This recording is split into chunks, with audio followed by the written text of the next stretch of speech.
Il a été 6e au JO de Los Angeles, 2e au championnat du monde, en dressage. Il a été 4e au championnat d'Europe 85, toujours en dressage. Il est médaille d'or par équipe en 97, en concours complet. Premier à badminton en 98. Alors, j'ai pas pris toutes les médailles parce que je les ai calculées, il y a 19 podiums. Mais en médaille d'or par équipe, or au JO de 2008, or aux Jeux mondiaux de 2010, or aux Jeux mondiaux de 2014 et or aux Jeux mondiaux de 2015. En individuel, or aux JO de 2008, or aux Jeux mondiaux de 2010, or aux Jeux mondiaux de 2014 et or aux championnats d'Europe. Monsieur Christophe Bartel.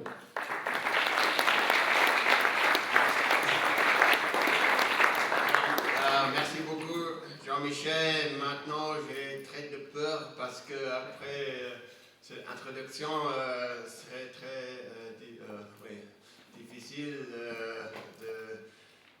d'être calme. Oui. Alors, bonjour mesdames, messieurs, bonjour tous mes amis ici, surtout les amis qui font le même métier que moi, coach, entraîneur. Merci de m'inviter ici pour présenter, pour faire cette exposition aujourd'hui. Je suis très fier d'être ici à Saumur parce que depuis j'étais 17 ans, quand j'entraînais avec le commandant de Parisot qui était avant un des écuyers ici. J'ai appris un peu de français à ce temps-là. Et depuis ce temps, j'ai fait d'autres choses. Et je pratique le français pas très souvent. Et alors, parce que j'entraîne en allemand tout le temps, pas tout le temps, mais souvent, assez souvent, je m'excuse quand pendant cette exposition arrivent souvent des mots allemands avec les mots français. Alors, ce sera un peu de mélange. Alors, merci à Arnaud et Eric de traduire quelquefois, expliquer quelquefois ce que je veux dire. Alors, ce que je veux faire ce matin dans cette théorie, c'est dans la première part, se concentrer au cavalier, c'est ce que je dis sont les règles pour l'équitation, les règles pour monter dans le cross.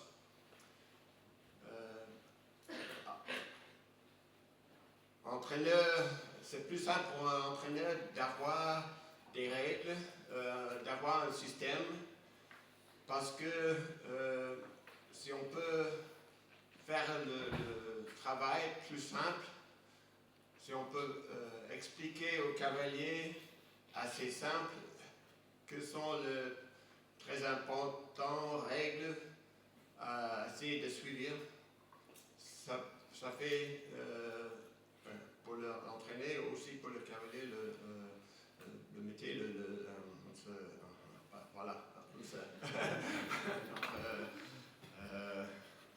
travail plus simple. Alors, on commence, qu'est-ce que c'est le but? C'est très simple. Nous voulons gagner. Nous voulons alors le cross terminé à l'heure, mais surtout avec sécurité. C'est un sport que nous savons tous, c'est assez dangereux quand on monte un cheval aussi. On monte un cheval dans la campagne ou dans le manège, c'est aussi dangereux. On monte le cheval un peu plus vite dans le cross. Dans le cross aussi, il y a encore de risques. Mais on essaie de tenir les risques plus bas que possible.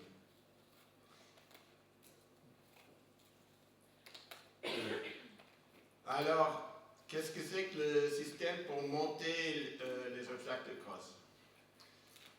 Elle commence avec le point de préparation pour chaque obstacle ou de chaque combinaison des obstacles.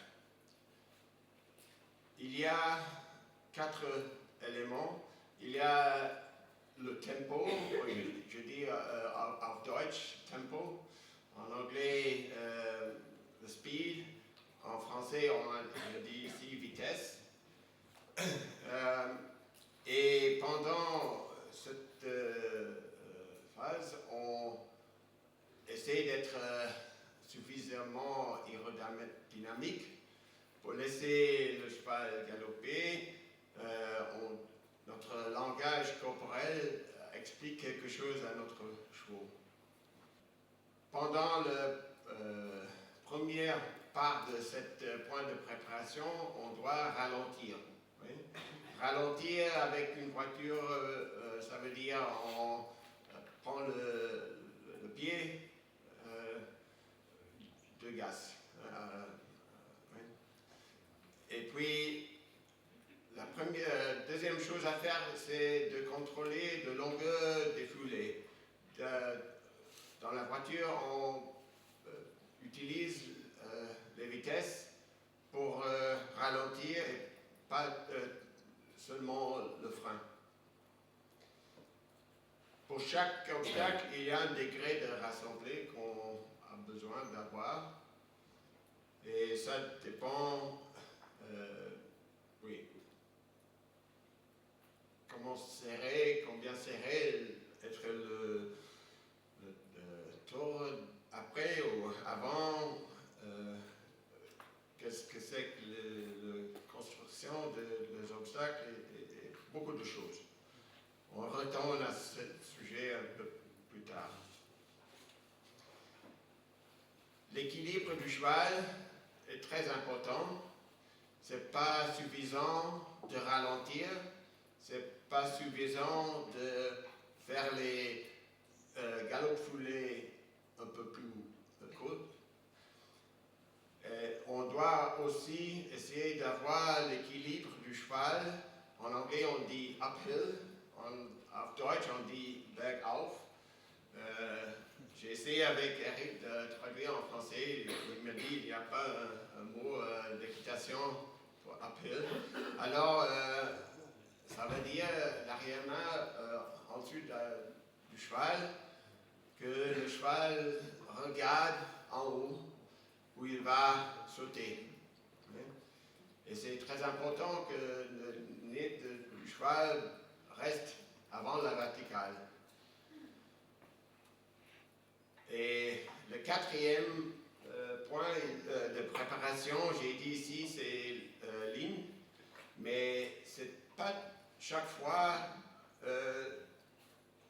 ligne après le vitesse, longueur de foulée, équilibre. Hein. On doit avoir équilibre. Mais souvent, on trouve la ligne pour l'obstacle avant que c'est nécessaire de ralentir, avant que c'est nécessaire de rassembler le cheval. On va voir pendant plusieurs exemples, surtout cet après-midi, ce qui est le plus important, d'abord la ligne ou d'abord le contrôle de la vitesse. Après le point de préparation, arrive action. Ça veut dire mais quelques chevaux qui sont assez chauds ou veut faire lui-même, on doit s'asseoir assez tranquille. Tranquille, ça veut dire pas qu'on n'est pas là. Il faut avoir une présence. Il faut le cheval doit comprendre que nous sommes toujours des partenaires. Ouais. Il y a aussi des chevaux qui devraient avoir un peu de pression, un peu de motivation. peut-être paresseux, peut-être ont peur, peut-être n'ont pas beaucoup d'expérience. À ce moment-là, on doit attaquer, oui, de temps en temps. Je dis ici, yes we can. Ça, c'est un transfert de notre émotion au cheval. Et c'est très très important que le cheval comprend que nous sommes partenaires. Je l'aide le cheval doit aussi apprendre qu'il a la responsabilité de m'aider aussi. Équilibre. Je viens de dire, on vient d'entendre Eric Favry explique beaucoup de sujets d'équilibre. Et la moitié de mon exposition est déjà faite, alors je peux poser un peu plus tôt. Mais ce qui est très très important, c'est cette position équilibrée de sécurité dans toutes les phases de saut. Surtout dans la réception, mais pas seulement dans la réception.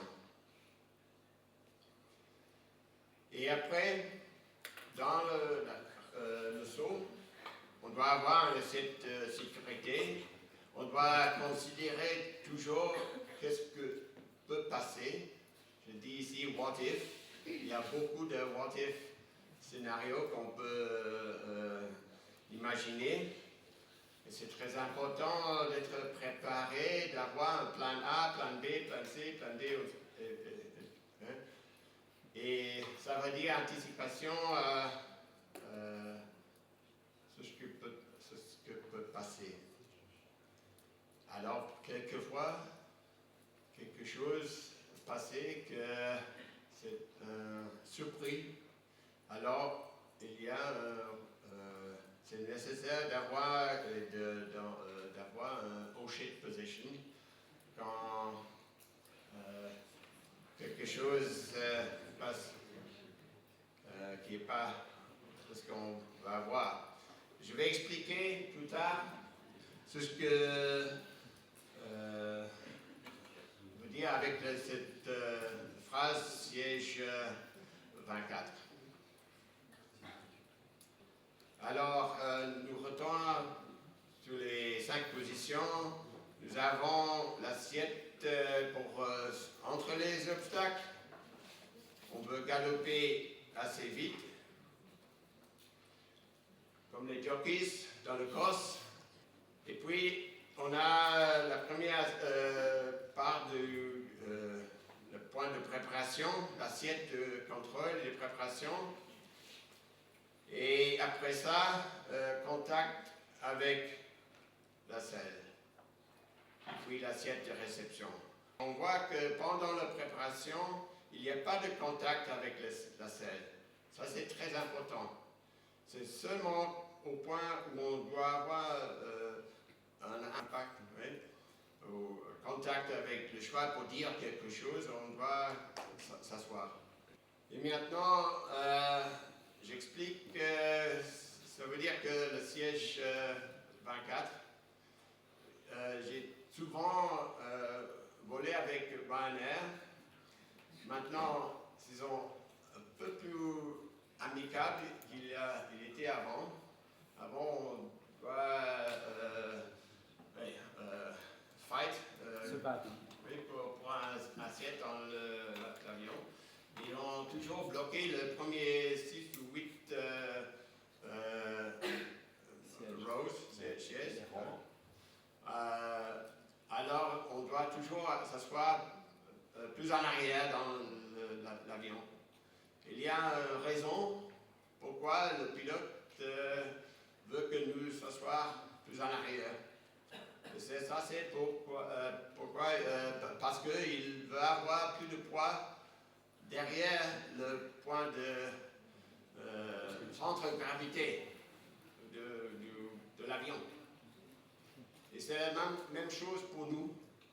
nous devrons avoir le contact avec le cheval derrière le centre de gravité. Surtout quand quelque chose passait qu'on peut dire c'est un surpris, quand le cheval fait un faux, etc. On doit être suffisant derrière ce point de gravité. Alors je dis très souvent pendant les leçons dans le cross, oui, j'essaie de mes élèves de souvenir row 24. Yeah? Row 24. Alors, qu'est-ce que c'est que la position de sécurité? On doit avoir un peu de lion, mais autrement, on doit avoir un assiette pessimiste. On doit avoir, on dit en anglais, two-thirds, comme on dit, deux tiers du cheval toujours devant nous. Dans le cross, ce n'est pas exactement la même chose dans le saut, le hippique, le saut, le parcours. Dans le cross, la sécurité, c'est le plus important.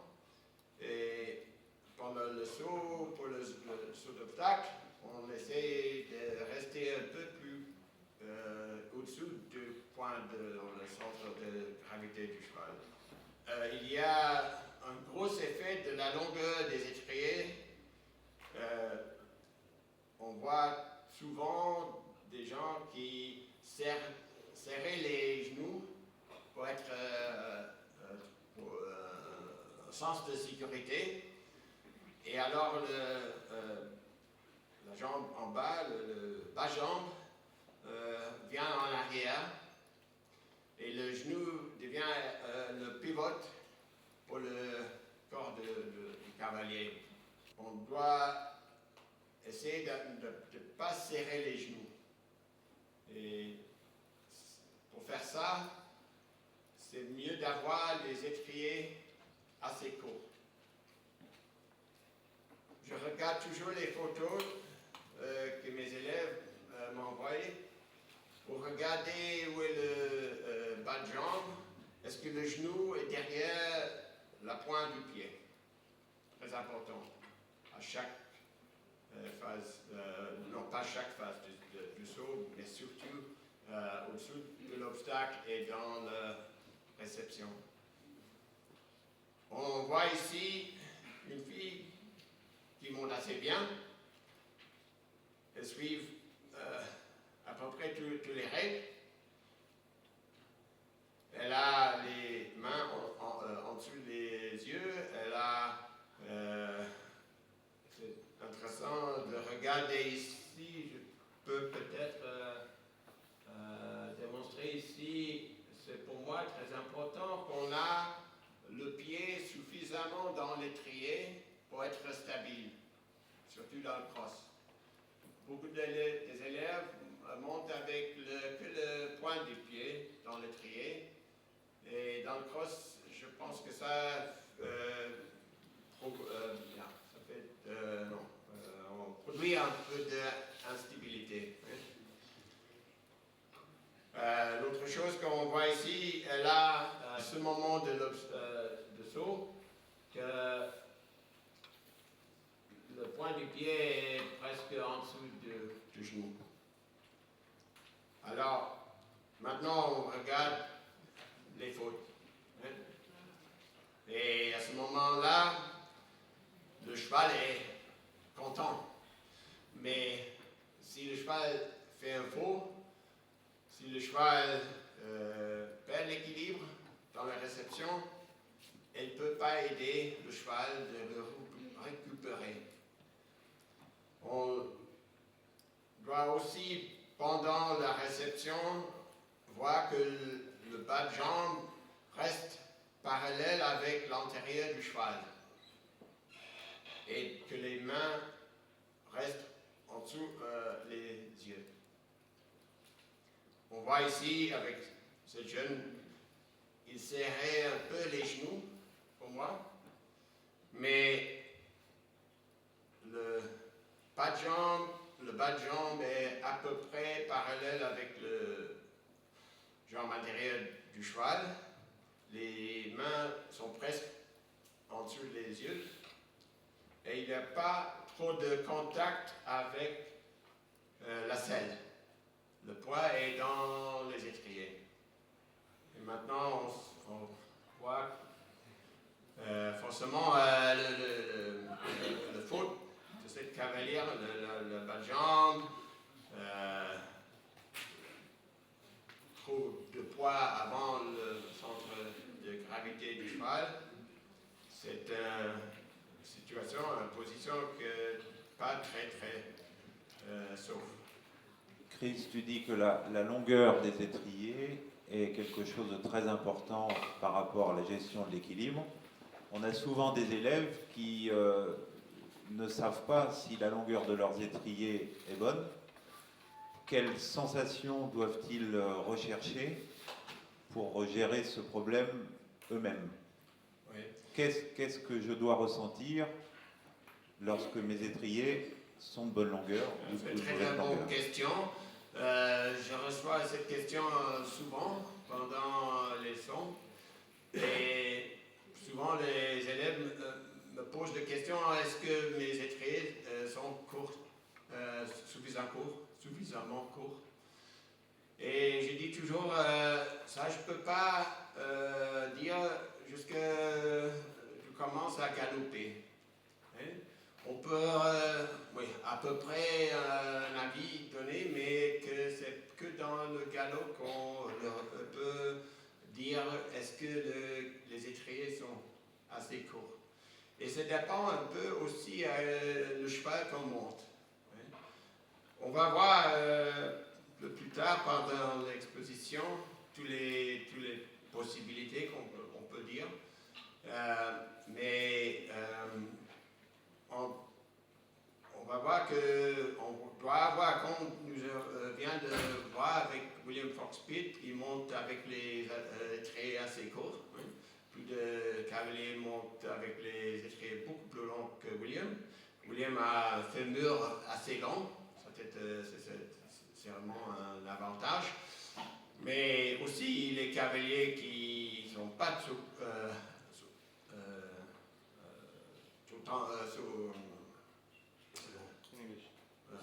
as big, as tall. Aussi grand que William. Hein? Peut avoir les étriers assez courts qu'il peut arriver dans cette point de préparation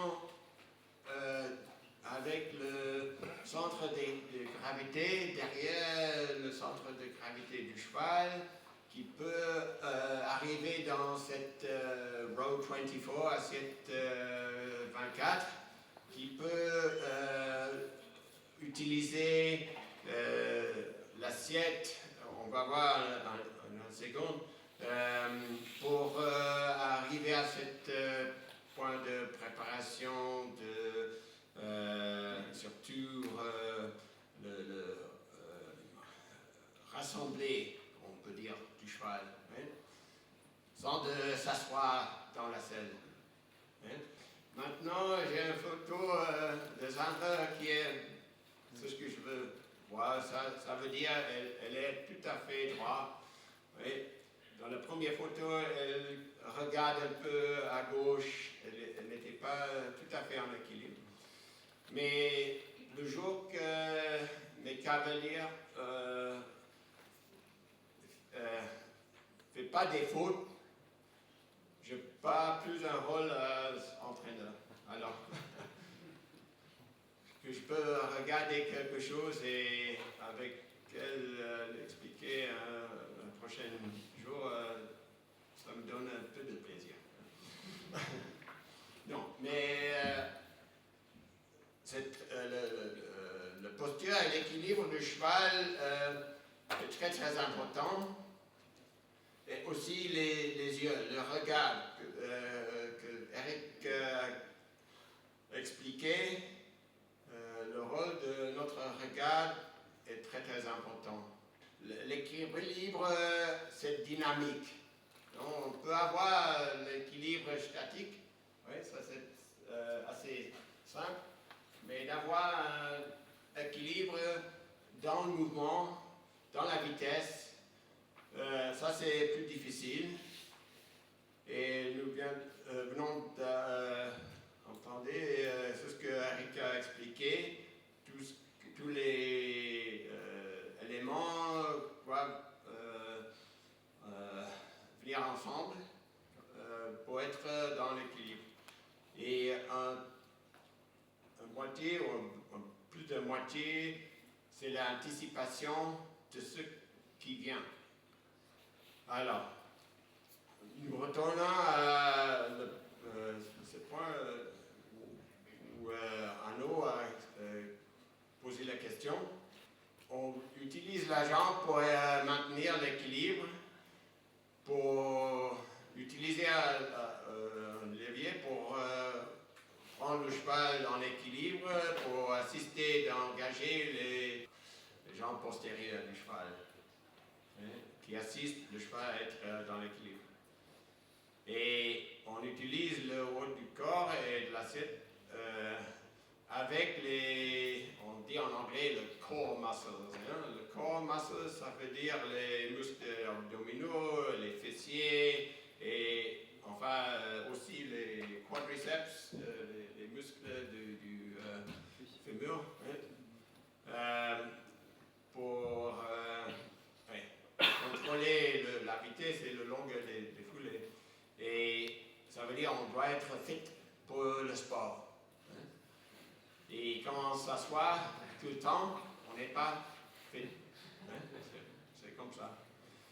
Alors je fais beaucoup de travail avec les étriers côtes.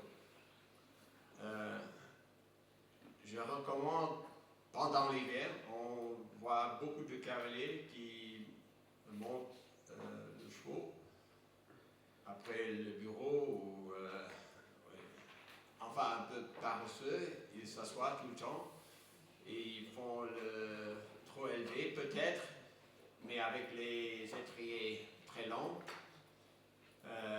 Quand on prend la bicyclette,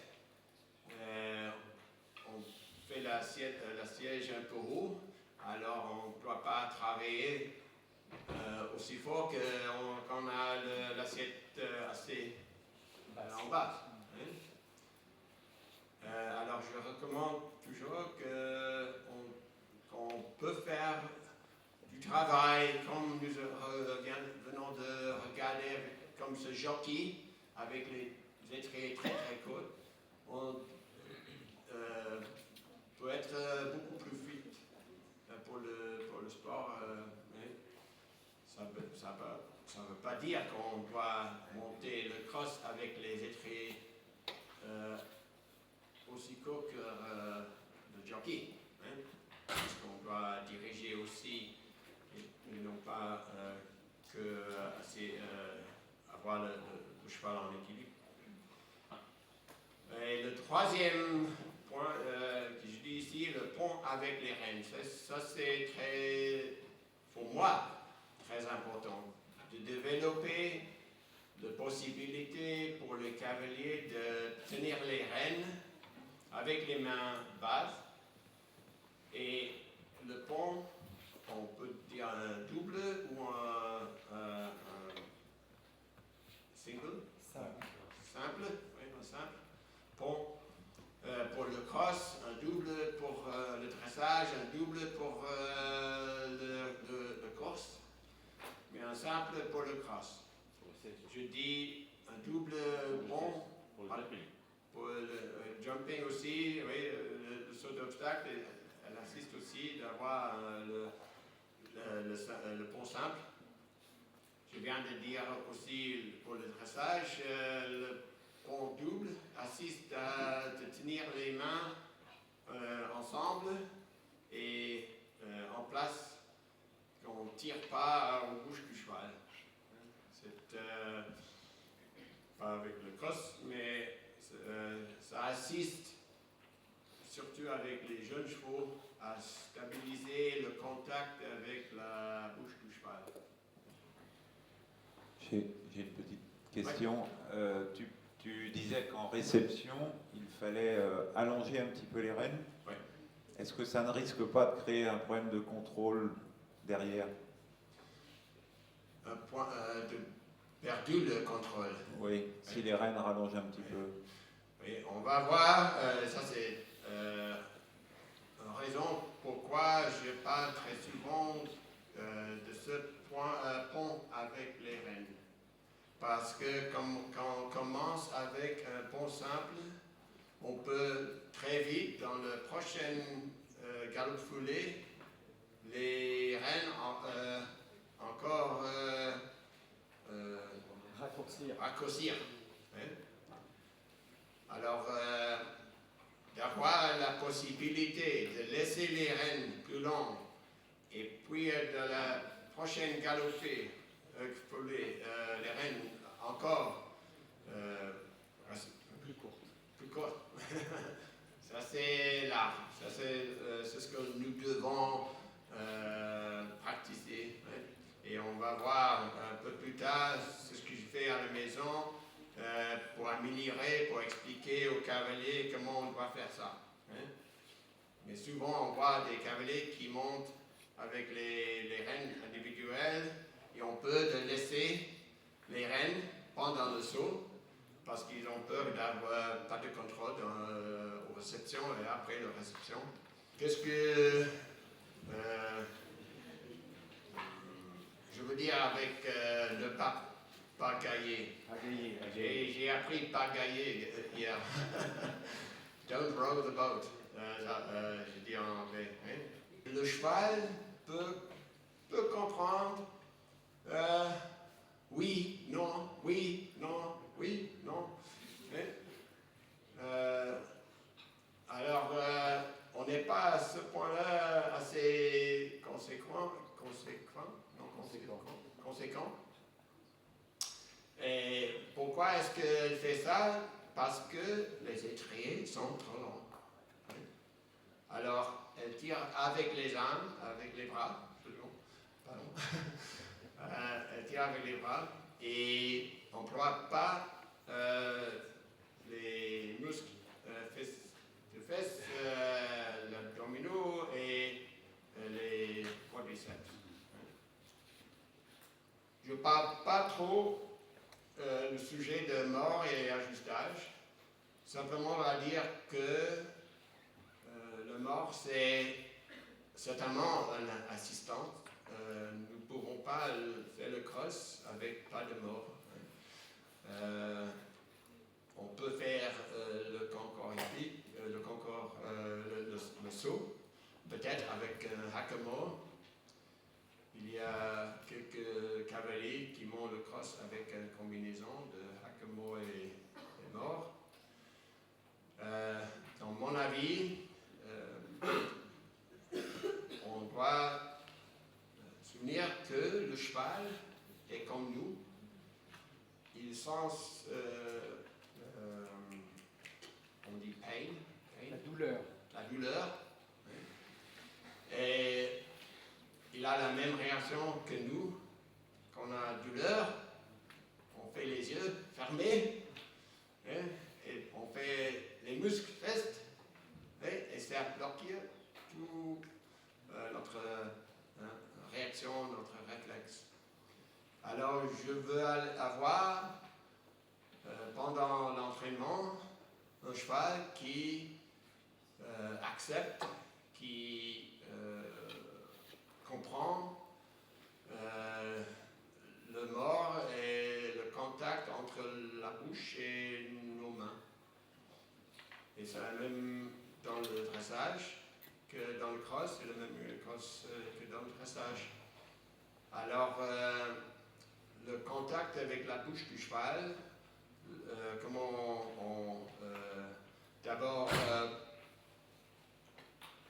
à les points de préparation, comment on dirige le cheval, doit être avec le contact avec la bouche, le contact avec le mort, aussi fine, aussi soft, que possible. Que possible. Oui. Quelquefois, on doit l'utiliser un peu plus. Il y a des chevaux surtout au commencement, qui on veut aller plus vite que nous. Nous devons employer le mort pour assister nous à arriver là, au point de préparation, mais c'est le deuxième ou le troisième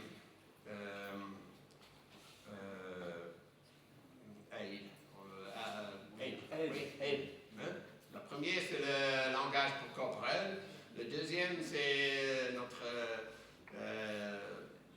position numéro 2 que je viens d'expliquer. Le troisième, c'est le mort. Alors, je viens de parler du contact avec la bûche du cheval, le contact avec le mort. Je dis toujours aussi en dressage qu'on doit employer la reine extérieure et les jambes intérieures. Ça, c'est classique. Hein? Pour le dressage, ça, c'est classique dans l'équitation. Je dis ici la tête à l'extérieur. Qu'est-ce que je veux dire, la tête à l'extérieur? Quelquefois, on peut dire c'est que pied un peu à l'extérieur. Quelquefois, avec un cheval qui est très fort, on doit avoir la tête beaucoup plus à l'extérieur. Je dis au cavalier auf Deutsch, Contraflexion, contre-pli. Ça c'est assez peu. Ou on peut dire tire la tête à l'extérieur, screw the head to the outside. Ça veut dire beaucoup plus. Ça dépend. Mais si on a perdu la contrôle, ça passe quelquefois. Oui.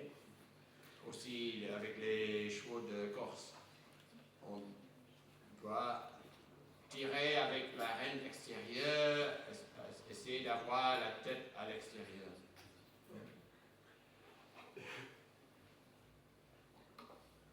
Rassembler palette d'arrière.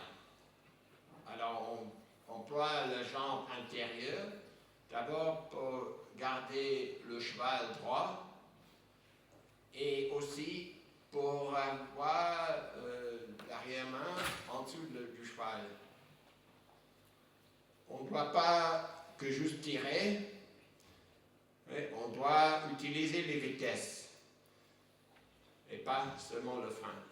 Je parle souvent avec mes élèves dans une langue qui est plus avec les voitures à faire qu'avec les chevaux, parce que nous conduisons les voitures beaucoup plus que la plupart de nous monter des chevaux. Et on oublie quelquefois qu'une voiture a des vitesses, parce que beaucoup de nous conduisent des voitures qui sont automatiques. Okay? Alors on utilise le gaz et le frein. Oui. Il oublie que la voiture automatiquement emploie les vitesses. Alors, on a, avec beaucoup de voitures, 5, quelquefois 6 vitesses. Moi, je parle avec le cheval de 3 ou 4. On peut dire dans le dressage, on a 4. On a le galop rassemblé, on a le galop, on dit en anglais working canter. Galop de travail. Oui, galop de travail. Et puis le galop moyen et le galop allongé. On peut compter combien de galops filés il y en a entre chaque lettre dans l'aréna, dans la carrière. Et on peut dire, par exemple, galop allongé, c'est 3 galops foulés. Galop moyen, c'est 4 foulés. Galop travail, 5 galops rassemblés entre 6 ou plus. Ça dépend si on prépare le pirouette, oui, ou on rassemble seulement pour un changement de pied ou appuyer ou quelque chose comme ça. Oui. C'est possible de faire le galop moyen et les changements de pied au même temps. Ce n'est pas nécessaire d'avoir un galop rassemblé pour avoir le changement de pied. Mais ça, c'est un autre sujet. Je retourne à ça un autre jour.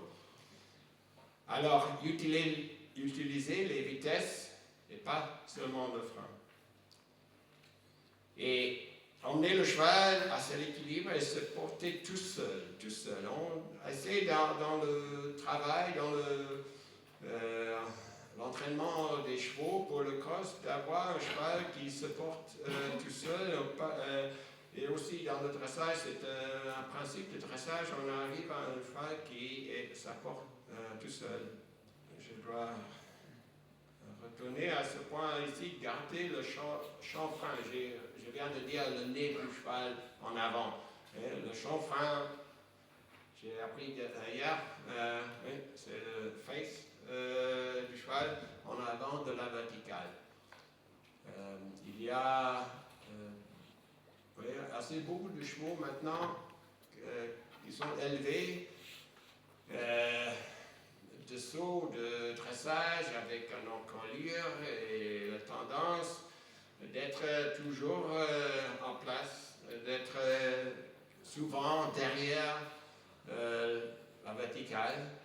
Quand on prend de ces chevaux de Corse, ils n'ont pas cet élevage. La tendance est toujours avec le nez en avant. Et ça dépend du cheval au cheval. Qu'est-ce que c'est la tendance? Mais pour moi, c'est un très très important élément de la sécurité de le cross d'avoir le chanfrein avant de la verticale. Et la raison c'est très simple, que le cheval regarde, le cheval peut calculer ou regarde la distance, regarde ce qui vient, beaucoup plus facile avec le nez en avant. Quand on regarde le cheval dans le champ, quelqu'un arrive, le cheval prend son tête en l'air, souvent très haut en l'air, pour regarder qu'est-ce qu'il est. Et on doit laisser le cheval regarder le point, regarder l'obstacle. Et assez tôt que possible, et je viens de parler avec d'un cheval qui est uphill, ou bergauf, ça veut dire que le regard du cheval est en avant et pas au terre.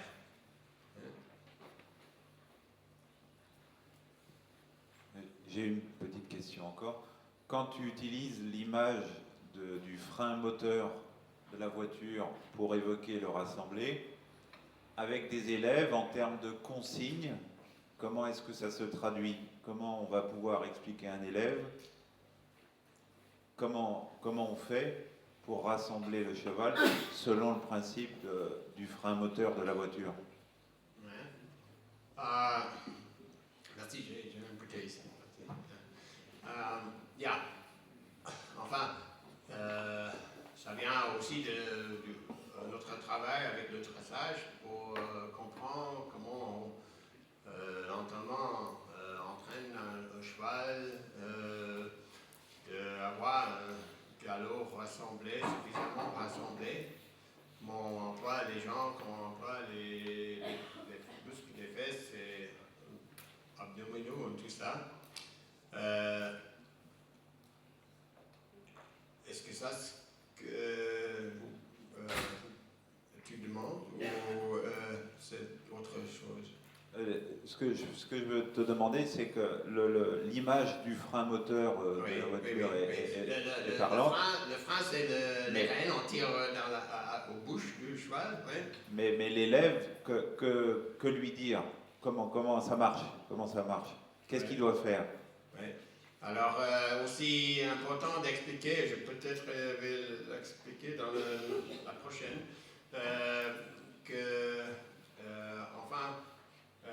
je viens d'expliquer ici la reine extérieure, la jambe intérieure. On emploie les jambes pour avoir l'énergie, pour engager l'arrière-main, surtout la jambe intérieure du cheval. Et puis, c'est aussi important d'expliquer, j'explique un peu plus tard, que en principe, je dis toujours que les gens, c'est pour l'énergie et l'assiette, le contact avec la selle, et c'est pour la longueur du galop foulé. Alors, quand je essaye de rester tranquille dans la selle, oui, en dressage, ça veut dire rassembler. Quand j'emploie l'assiette, ça veut dire allonge le galop foulé. On voit souvent des cavaliers qui continuent à employer l'assiette, à pousser la cheval en avance, mais tirent en même temps aux bouches. Et un est contre l'autre. Alors quand je veux avoir un cheval rassemblé, je dois avoir le contact avec la selle assez légère et enfin tranquille, mais sans perdre l'énergie. Et à ce point-là, je dois employer mes jambes, mes éperons, c'est ce que j'ai pour motiver les chevaux et aussi pour engager la jambe extérieure, intérieure. Hein? Alors, nous avons laissé inline et online parce qu'en anglais c'est plus facile et on peut dire cette phrase inline and online. Inline, ça veut dire le cheval droit, la tête, l'encolure, les épaules, le carreau, les épaules, le corps, les hanches du cheval. Tous les éléments doivent être inline, alignés. Et online, ça veut dire on est précisément sur la piste, sur la ligne, on veut approcher quelque chose, l'obstacle ou le point de tournée ou quoi. Oui. C'est la même chose dans le carrière, dans le dressage. On essaie de faire des cercles, des lignes tout à fait précises. Hein?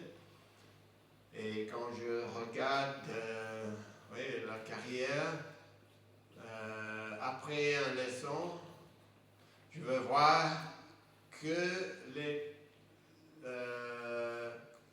quand je regarde, si c'est possible de regarder de haut, en haut, aux carrières, je dois regarder des cercles très très précises, chaque ligne très très précise, et pas si un enfant a pris un crayon et un papier et fait ça. Hein? On doit aller tous très très précis. On dit en allemand ganz genau, konsequent. Hein? Ça veut dire totalement précis et conséquent. Hein? Alors, qu'est-ce que l'influence, la tenue des rênes, surtout longueur, surtout l'utilisation des rênes par paire. Hein? très important parce que ça nous assiste d'employer d'avoir un peu plus de contrôle aux épaules du cheval. Et le triangle, c'est surtout quand on approche un obstacle directionnel où on veut contrôler que le cheval reste tout droit à la ligne, in line and online.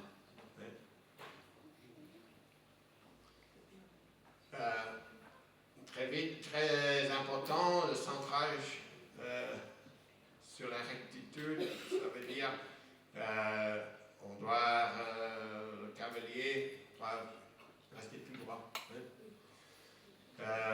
J'ai dit ici, les jambes dirigent et les mains conduisent. Je viens de dire ça quand nous avons j'ai expliqué le rôle du mort. Les mains ne doivent pas tirer pour diriger. Les mains doivent conduire. On dit en français la reine d'ouverture, les reines indirectes. On a les reines d'ouverture d'opposition, on a les reines indirectes d'opposition, on a le cinquième, la reine intermédiaire. Dans le cross, normalement, on ne doit pas employer la reine d'ouverture d'opposition parce que ça peut provoquer un chute. Parce que postérieur du cheval et souvent perdent le grip au sol. Et on voit souvent que pendant les tours, les cavaliers tirent au renne intérieur pour tourner. Et la réaction, nous vient de le regarder, un autre cheval, le cheval a la réaction de prendre la tête en plus en l'air ou en l'autre direction. La tête, on tire avec la reine gauche et la tête du cheval et la droite. Allez, on va à droite. Les yeux du cavalier, très très important. Et on doit toujours essayer de regarder en avance et pas en dessous. Nous venons d'entendre d'Eric dans la première exposition pourquoi c'est très important d'avoir le regard en avant et pas en dessous. Ce n'est pas nécessaire d'expliquer encore une fois. C'est ce qu'il vient d'expliquer. Moi, j'emploie le mot tunnel, pour le regard très focusé, ça c'est Deutsch, mais le focus, le point. Et la vision périphérique permet-nous de savoir où nous sommes. Et je viens de parler avec Arnaud hier, pendant que nous installions les obstacles dans le jardin. Aussi quand les cavaliers font le travail avec les barres ou au sol, j'essaie toujours de dire aux cavaliers de ne pas regarder le bar avec la vision tunnel, mais qu'avec la vision périphérique. Il y a en France un très très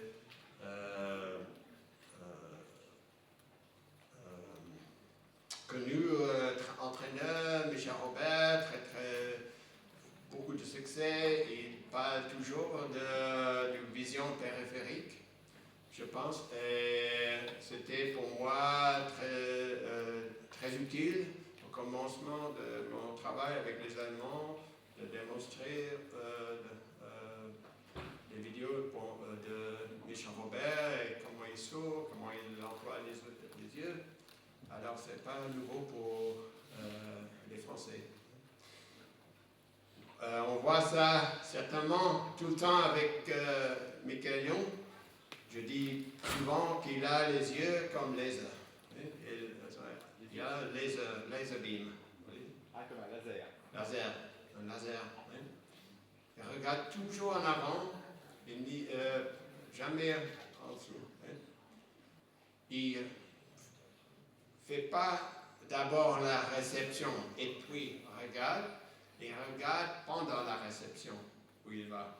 Alors le cheval a la sens tout de suite où il doit aller.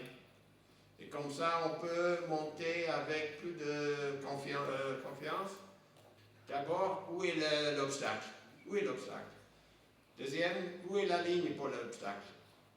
Dès que j'ai trouvé la ligne, l'obstacle n'est pas plus intéressant.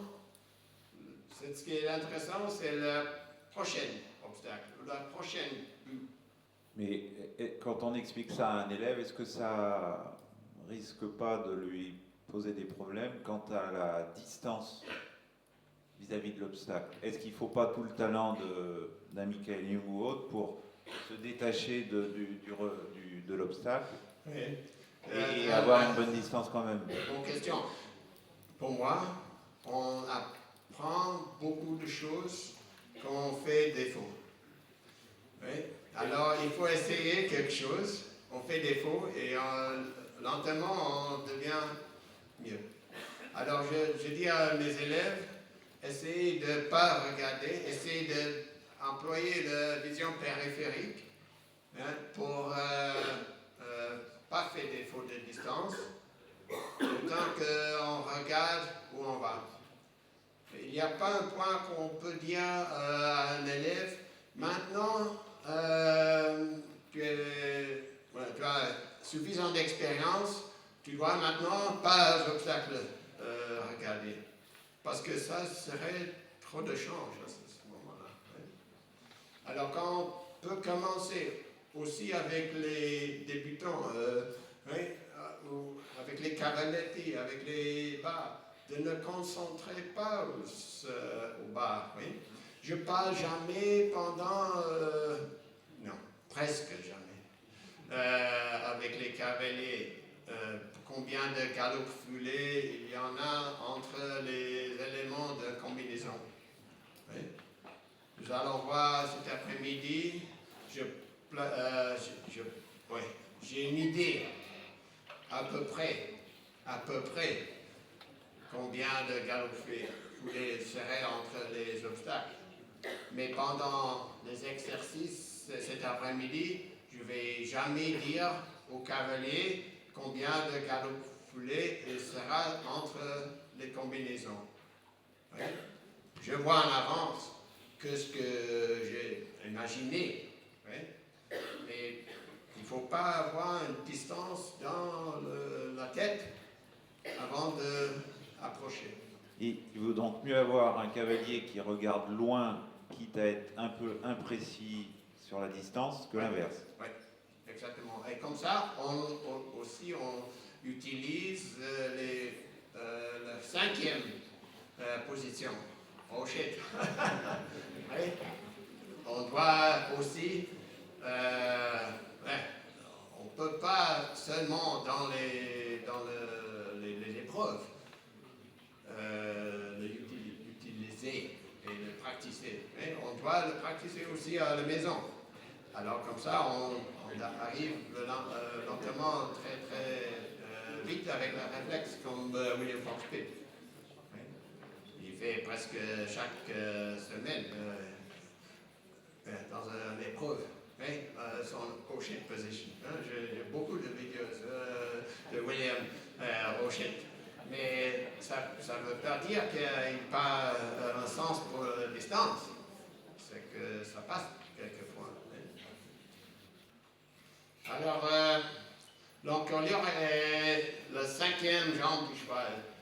C'est l'assiste pour être en équilibre. Le cheval, sans encolure, perd l'équilibre. C'est un sujet que, pour moi, comme entraîneur, très important. J'entraîne la plupart, je ne peux pas dire 100%, mais la plupart, à peu près 90% des cavaliers qui arrivent à moi pour l'entraînement, je enlève le martingale. Je ne veux pas voir des cavaliers avec martingale. Et cet après-midi, quand quelqu'un arrive avec martingale, je vais sûrement regarder si c'est possible de enlever. Et on va voir. On va voir. Parce que le martingale, souvent, prohibite le cheval d'employer son encolure pour sauver, pour assister dans l'équilibre, pour se balancer. Et ça a aussi un effet, le contact avec la bouche du cheval. Quand les rênes passent par cette le ring, ils tirent souvent contre la bouche, le jaw, le mâchoire, oui. Alors, le cheval réagit avec la tête en l'air. Quand et à quelle mesure rallonger les rênes, nous avons regarder des vidéos où on peut voir que les rênes étaient assez longs ou les rênes n'étaient pas assez longs. Quand on a les rênes trop courtes et les mains, ou les mains serrées, on ne laisse pas le cheval d'avoir son encolure. Mais qui est plus fort, le cheval ou la petite fille? Je peux dire le cheval. Alors, ne pas être tiré vers l'avant à la réception, et puis, quand on a laissé les rênes plus longues, comment on peut rattraper les rênes? Mais c'est une faute qu'on voit souvent. Le cavalier n'est pas stable dans le stable, dans la réception. La reconnaissance du parcours. C'est très important de comprendre, de réaliser que le cheval n'a pas eu la chance de faire la reconnaissance du parcours. Le cheval voit les obstacles dans un milliseconde et doit réagir à ce point-là. Je viens de dire le nez du cheval en avance, que le cheval a plus de chances de regarder l'obstacle, mais il y a beaucoup d'obstacles dans une combinaison où le cheval a très peu de temps pour regarder, pour voir l'obstacle. Et quand, par exemple, on arrive dans la forêt, on fait le galop entre les arbres, et puis arrive un obstacle. Le cheval n'est pas stupide, hein? Il galope pas contre un arbre. Et il pense, je galope aussi pas contre cet obstacle. Alors, j'allais à côté. Alors, quand on fait la connaissance du parcours, on doit regarder un obstacle et avoir la même impression que le cheval. Et essayer de retenir aussi pendant le deuxième fois, troisième fois, quatrième fois qu'on fait de reconnaissance du parcours. Se souvenir quel cheval on monte. C'est souvent le cas qu'on monte plus d'un cheval. Un cheval est paresseux, un cheval est très chaud, un cheval a un très grand galop foulé, l'autre cheval est très petit galop foulé. Ça veut dire qu'on doit avoir pour chaque cheval peut-être un point différent pour préparation, un point différent pour la ligne. Ça dépend à quel cheval on monte à ce temps-là. Alors, on doit avoir un plan. J'identifie un arbre, ou un avertissement, ou quelque chose. Je dis, voilà mon point de préparation, peut-être 2 ou 3. D'abord, où je prends mon pied du gaz, où je fais le premier langage corporel à dire ralentir, et où je fais le rassembler du cheval. Quelquefois, on peut tout faire ensemble, mais quelques chevaux, on doit faire séparément. Et alors, où est le point de que je attaque quand je viens en contact avec la selle? Et on vient de voir, avec un obstacle de rythme, on peut faire le contact assez tard, mais avec un cheval avec expérience, avec un cheval très jeune. On doit avoir le point de contact beaucoup plus tôt pour avoir un sens que qu'est-ce que le cheval pense, et pour assister le cheval, et pour dire au cheval yes we can. Hein?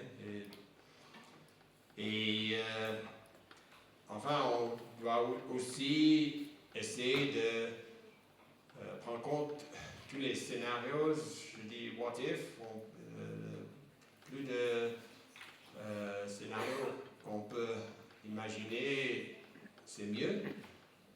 Quelques entraîneurs m'ont dit que quand je fais la reconnaissance mais avec un enfant ou un cavalier assez jeune, si je parle toujours que le cheval peut laisser un jambe antérieure ici, le cheval peut tomber ici, le cheval peut faire ça, peut-être ils ont trop d'enquête avant le cross. Oui, ça c'est vrai.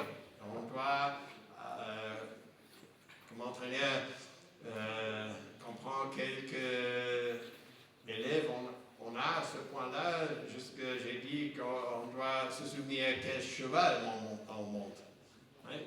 C'est avec mes cavaliers de cadre, j'essaie d'expliquer tous, hein? Pour sûr qu'ils ont un plan A, B, C, etc. On doit toujours prendre compte de la configuration et comment ils sont construits, qu'est-ce qu'on utilise pour matériaux. C'est clair, on dit edge, hein? Bordure, est très dur, mais le hay est très doux. On peut faire un faute avec hay, on ne peut pas faire un faute comme ça. Et alors, ça a un influence sur la vitesse, la préparation et tout ça. Et surtout, pour préparer la position numéro 5. Oh shit, position.